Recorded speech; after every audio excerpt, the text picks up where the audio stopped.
Amin Rais dan SBY ini malu kepada Presiden Jokowi saat ini.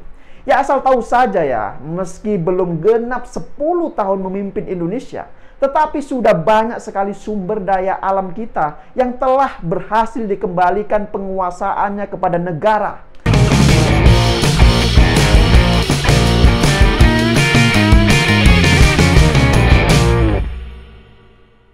Ya, jumpa lagi dengan saya, Yusuf Muhammad. Ada yang masih ingat tidak saat 2018 lalu ada yang pernah menantang Presiden Jokowi untuk mengambil alih Blok Rokan, tambang minyak terbesar kedua di Indonesia yang dikuasai oleh perusahaan asing asal Amerika Serikat, yaitu PT Chevron Pacific Indonesia. Ada yang masih ingat tidak?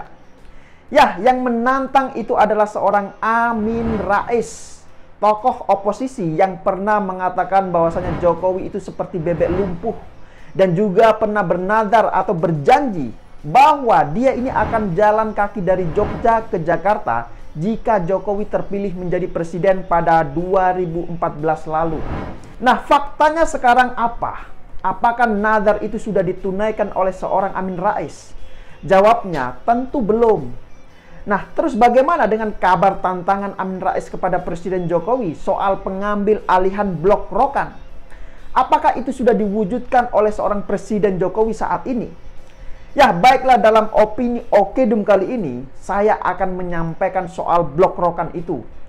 Ya, saya yakin kabar ini tidak akan pernah dibahas oleh channel YouTube atau media-media oposan lainnya. Tahu kenapa? Ya, karena itu bisa menampar muka mereka sendiri, bos. Ya, jadi kemarin ini, sejak tanggal 9 Agustus 2021, Blok Rokan, tambang minyak bumi terbesar yang dikuasai oleh perusahaan asing asal Amerika Serikat itu, yaitu PT Chevron Pacific Indonesia, selama 97 tahun atau hampir 1 abad, kini 100% telah diambil alih atau kembali ke pangkuan Ibu Pertiwi. Jokowi sekali lagi benar-benar telah mewujudkan tantangan Amin Rais pada 2018 lalu. Dan menurut saya ini sekaligus menjadi kado buat bangsa Indonesia yang akan merayakan hari kemerdekaan ke-76 tahun. Ya, coba bayangkan, tambang minyak terbesar yang dikuasai oleh Amerika saja usianya jauh lebih lama dari usia kemerdekaan kita. Dan baru Jokowi yang mampu mengembalikannya untuk dikelola lagi oleh negara. Nah, lantas sekarang pertanyaan saya, bagaimana tanggapan seorang Amin Rais setelah melihat tantangannya itu diwujudkan 100% oleh Presiden Jokowi saat ini? Saya masih ingat betul, dulu Amin Rais ini pernah mengatakan, kalau betul Blok Rokan bisa kembali ke Ibu Pertiwi, ke Pertamina, itu sebuah terobosan luar biasa. Cuma berani nggak Pak Jokowi? Kalau berani, luar biasa. Kalau enggak berani, ya apa boleh buat. Begitu tantangan Amin Rais kepada Presiden Jokowi saat itu.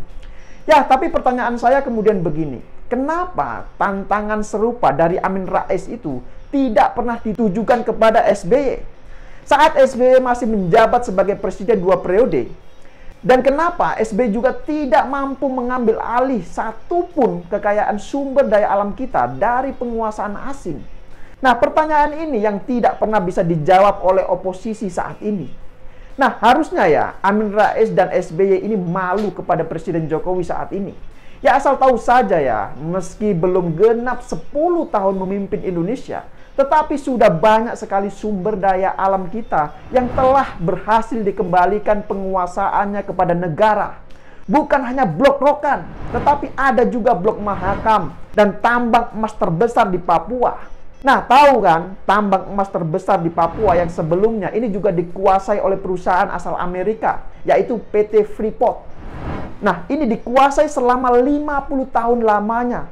Dan kini 51,2% sahamnya telah berhasil dikuasai oleh Indonesia melalui PT Inalum. Nah, kemudian Blok Mahakam. Tambang migas ini juga yang sebelumnya dikuasai oleh perusahaan asing asal Prancis selama 50 tahun. Dan kini juga 100% telah berhasil dikuasai Pertamina sejak tanggal 1 Januari 2018. Nah, jadi gimana? Apakah masih belum terbuka juga mata oposan itu? Nah, jadi jika Jokowi bisa memberikan kado dengan mengembalikan banyak sumber daya alam kembali ke pangkuan Ibu Pertiwi, Terus SBY selama 10 tahun sudah memberikan kado apa bagi rakyat Indonesia? Apakah hanya kado berupa 5 album dan 40 lagu? Kemudian kado 34 proyek listrik mangkrak yang memakan uang rakyat hingga triliunan rupiah. Nah, kemudian ada lagi kado peninggalan rumah hantu di Hambalang yang sangat fenomenal itu. Nah, kemudian ya, meninggalkan kasus Bank Senturi, ditambah lagi meninggalkan HTI dan FPI yang tumbuh subur di era Presiden SBY saat itu, dan lain-lain. Itu semuanya adalah legasi, warisan, dan peninggalan SBY untuk rakyat Indonesia. Jadi tidak ada satupun sumber daya alam kita yang dikuasai oleh asing saat itu. Ini bisa direbut oleh rezim SBY. Ya coba kalau ada, tolong kasih tahu saya. Ya mungkin Anissa Pohan bisa menjelaskan melalui cuitan di Twitter. Ya jangan khawatir, saya akan dengan senang hati menerima dan mengapresiasi jikalau itu ada.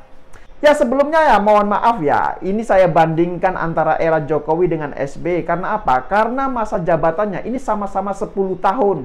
Kalau era Presiden Habibie, Gus Dur, Megawati, itu kan semuanya relatif lebih singkat jabatannya. Jadi ya nggak apple to apple lah kalau mau membandingkannya, ya kan? Tapi apapun itu ya, kadang yang namanya pembenci, meskipun sudah banyak sekali sumber daya alam kita yang berhasil diambil alih di era Presiden Jokowi saat ini, namun kelompok oposan itu justru masih saja terus menuding bahwasanya pemerintahan atau rezim Jokowi saat ini adalah antek asing. Lah ini gimana ceritanya, bos? Yang telah berhasil mengambil alih sumber daya alam kita dari asing supaya bisa dikelola oleh anak bangsanya sendiri, tapi kok malah dituding sebagai antek asing. Lah ini gimana? Lah ini kan lucu menurut saya. Ya tidak berdasar lah pemikiran seperti itu menurut saya. Nah terus banyak juga oposan yang nyinyir setelah tambang-tambang raksasa itu berhasil diambil alih penguasaannya oleh negara saat ini. Mereka bilangnya buat apa? Percuma, tambang yang diambil itu hanya tinggal ampasnya saja. Begitu kata mereka. Nah, tapi apakah benar tinggal ampasnya saja? Gini ya, saya kasih tahu, untuk cadangan minyak yang ada di Blok Rokan saja, itu masih ada sekitar 500 juta sampai 1,5 miliar barel. Jadi kalau diproduksi ya masih bisa puluhan tahun lah. Nah, lagian ya, kalau tinggal ampasnya saja, kenapa dari dulu-dulu ini mereka tidak mampu mengambil alih semuanya itu? Ya kan? Kenapa tidak bisa?